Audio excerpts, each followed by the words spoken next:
L'Ebrahimi, je ne suis pas venu dans la région pour faire passer un quelconque plan russo-américain et l'accord de Genève est fondamental.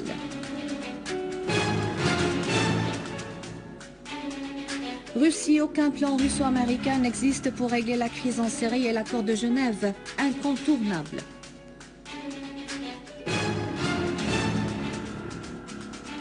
Explosion d'une voiture piégée à Sbeine et l'armée arabe syrienne inflige de lourdes pertes aux terroristes.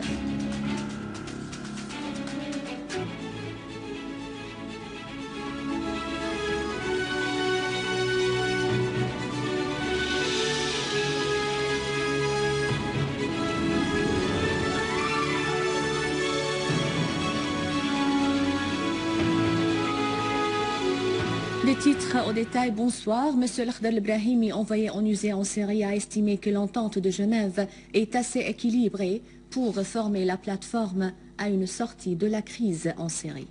Au cours d'une conférence de presse tenue à Damas, l'envoyé onusien en Syrie, Lakhdar Ebrahimi, a souligné que les critères de l'entente de Genève sont suffisants et assez flexibles pour être légèrement remaniés sans aucun ajout. Il en a ajouté que personne n'approuve les actions des groupes extrémistes en Syrie et que tout trafic d'armes des pays voisins vers la Syrie doit cesser. Il a dit que les Syriens sont les seuls susceptibles de sortir de la crise, mais cela se fera seulement grâce à l'aide conséquente des pays tierces. Il a précisé en disant « Je ne suis pas venu ici pour promouvoir un projet de solution russo-américain à propos de la crise en Syrie ». L'Ebrahimi a estimé aussi que la violence doit être arrêtée grâce à la ferme observation des forces de maintien de la paix. Il a expliqué que certains ont mal interprété cette suggestion et d'autres sont allés jusqu'à suggérer la présence des forces étrangères en Syrie, mais en fait ces forces ne seront pas étrangères tant qu'elles viendraient avec l'accord de tous les côtés. En réponse à une question sur les rôles turcs, qataris et saoudiens sous les auspices des États-Unis qui financent et soutiennent logistiquement les groupes armés en Syrie, l'Ebrahimi a répondu « Ce que font ces pays sont déclarés publiquement. » Et ce n'est pas un secret. Le secrétaire général de l'ONU ne cesse d'appeler à toute occasion à cesser le trafic d'armes vers la Syrie. C'est le point essentiel qui doit être pris en considération car la situation en Syrie est très grave et peut toucher les pays voisins et même le reste du monde. Le porte-parole du ministère russe des Affaires étrangères, Alexandre Loukachevitch, a affirmé qu'il n'existe aucun plan russo-américain sur le règlement de la situation en Syrie, précisant que Moscou s'attache seulement à l'accord de Genève.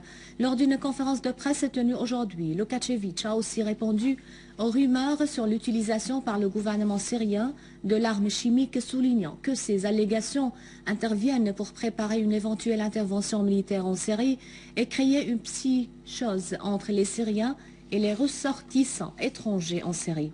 D'autre part, il a fait noter que le ministre russe des Affaires étrangères, Sergei Lavrov, mènera samedi prochain des entretiens avec l'Ebrahimi sur toutes les questions relatives au règlement politique diplomatique en Syrie et sur les derniers efforts déployés par ce dernier pour mettre fin à la violence et lancer un dialogue national global entre le gouvernement et l'opposition en Syrie sur la base de la déclaration de Genève.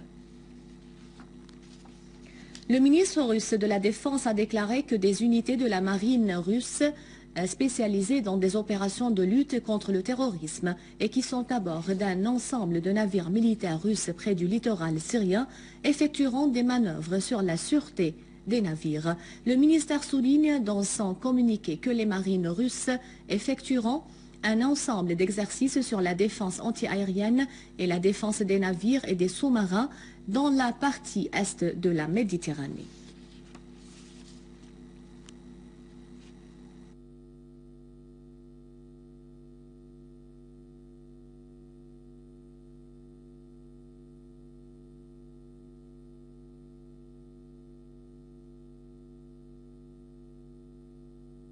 Le représentant russe au Conseil de sécurité, Vitaly Churkin, a critiqué les positions des États-Unis vis-à-vis des droits de l'homme, soulignant que le gouvernement américain n'est pas concerné par la défense des droits de l'homme. Churkin a dit que les États-Unis se considèrent comme un pays leader dans ce domaine, mais en fait, ils ne respectent pas les accords internationaux.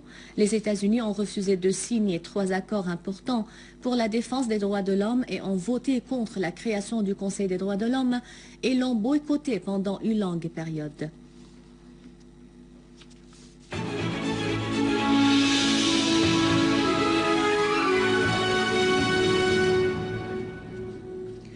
Sur un autre plan, les enquêtes sont révélées que les premiers éléments d'investigation que mène actuellement l'armée algérienne sur les camps d'entraînement des combattants en Tunisie prouvent que les responsables de ces camps entraînent et forment militairement des terroristes pour les envoyer se battre avec les groupes extrémistes en Syrie et en Irak. Selon le quotidien algérien Al-Khabar, les premiers éléments confirment que les parrains de ces camps sont venus de la Libye en Tunisie dans le but d'entraîner les hommes armés et puis les envoyer en Syrie. Le même journal a indiqué que les autorités algériennes ont intercepté 3 centres d'entraînement des groupes terroristes dans la zone de Jendouba, au sud-est de Tunisie, près des frontières avec l'Algérie.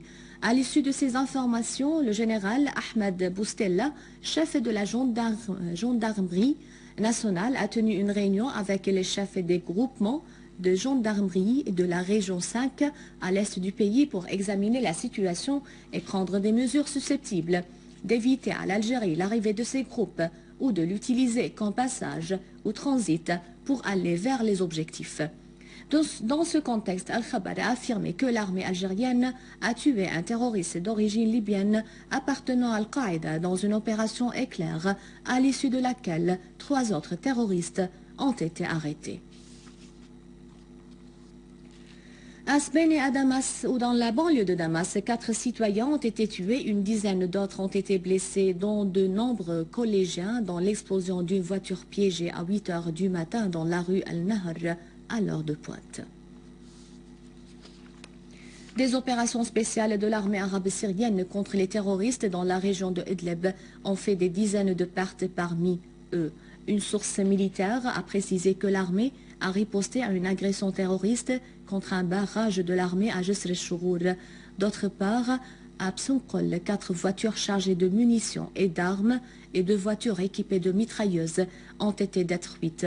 De même, à Bennesh, les forces de l'armée arabe syrienne ont procédé à la liquidation de plusieurs terroristes avec leurs voitures dotées de mitrailleuses. À Raqqa, grâce à la coopération des citoyens et la surveillance des forces de l'ordre, un camion chargé de 3 tonnes d'explosifs a été repéré près de l'école de Zat al-Sawari.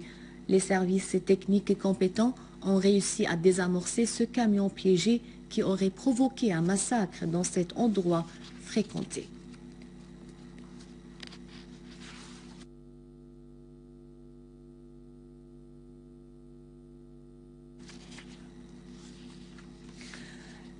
Une unité de l'armée arabe syrienne s'est accrochée avec un groupe terroriste près de la localité de Pseirin, dans la banlieue de Hama, lui infligeant de lourdes pertes. Une autre unité a riposté à une attaque d'un groupe terroriste contre un barrage des forces de l'ordre près du village de Abu Abeida, dans le district de Mhardé, comme elle a riposté à une attaque terroriste similaire dans le village de Jenan.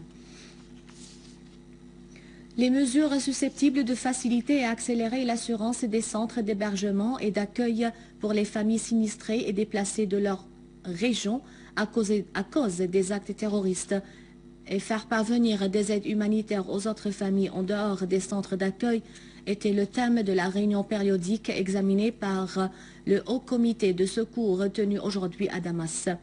Les débats se sont axés sur les mécanismes qui puissent donner davantage de coordination entre les services du gouvernement et les organisations internationales spécialisées dans le but de garantir la meilleure harmonie, ce qui offre à l'État la responsabilité souveraine de la distribution des aides et des assistances sur ces territoires.